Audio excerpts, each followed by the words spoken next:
Using the law of sines, we need to show that in a triangle ABC, b times sine b minus c times sine c equals a times sine of b minus c. Let us begin.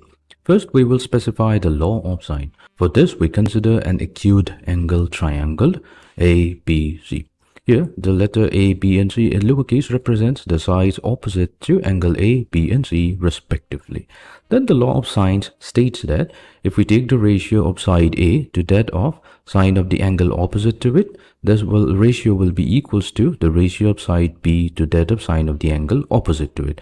And it's also equals to the ratio of side C to that of sine of the angle opposite to it. So this is the law of sine. Now what we're going to do, we're going to suppose that let these three ratios be equals to a common constant lambda, such that we can represent A as lambda times sine A. Similarly, we can also represent B. B will be lambda times sine B. And finally, C value will be lambda times sine C. Now what we'll do to prove this problem, we will start from the left hand side. So on the left hand side, we have B times sine B minus C times sine C. So let's replace the value of B and C with lambda times sine B.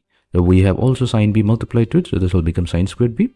And the second term will become, so we have C times sine C, so C is lambda times sine C. And we also have sine C multiplied to it. This will give us sine squared C. Taking lambda as the common factor, so we have sine squared B minus sine squared C. So if we expand sine squared B minus sine squared C, so that is the expansion of sine B plus C multiplied to sine B minus C. Now we know that in a triangle ABC, the sum of the interior angles is 180 degrees, meaning, let me write it down here.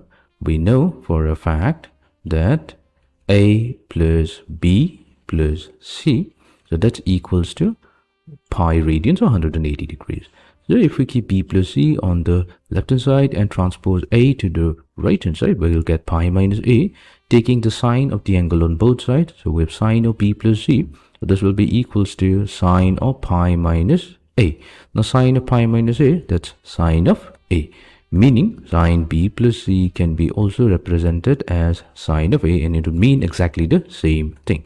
So what we'll do, we'll replace this sine B plus C with the value sine A. We have lambda times sine A multiplied to sine of B minus C. Now what is the value of lambda times sine A? We have already defined that this is the side A. So we have A multiplied to sine of B minus C. So this is the expression on the right hand side.